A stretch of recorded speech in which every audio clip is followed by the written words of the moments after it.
Hi, today we'll learn how you can read and write Excel files in R.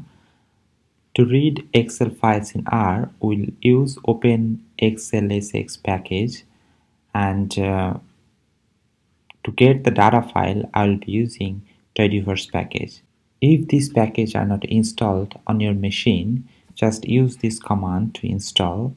To keep in mind that on Mac OS you might need type binary, but for Windows you might not need this command.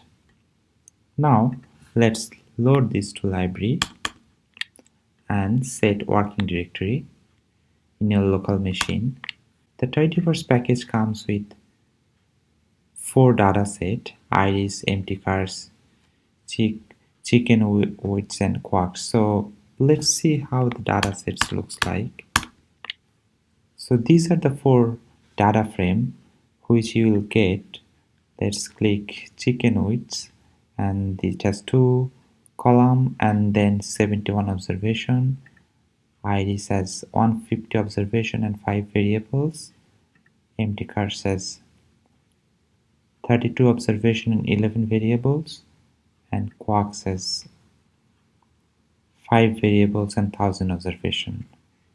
So if you want to save all those 4 data frames in one Excel file, you can use RStudio package.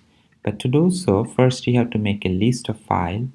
For example, this is our object, so give a name to this every object. For example, in this case I put the sheet 1 iris, and according to sheet 2, sheet 3, sheet 4, and then I give the object names and make a list.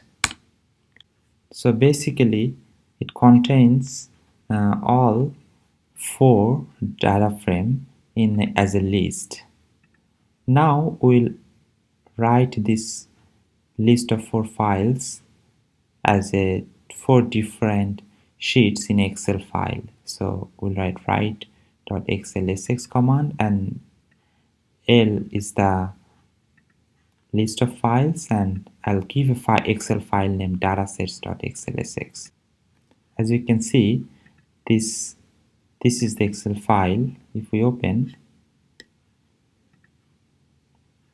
yes, it has sheet 1, 2, 3, 4, and each sheet has the dataset. It's pretty easy, isn't it? Let's go back to the R. Now you'd like to read the sheet 1 as a data frame from the Excel file. Then you just need to write read.xlsx, and then this is the data file name, and the sheet which we want to open from that Excel file, keep the name sheet1._iris. So let's run this command. You can see that iris data I created the new object from the saved Excel file. If we click this is the file we created. So that's all. This is how you can read and write Excel files in R. If you like this video, feel free to thumbs up and subscribe.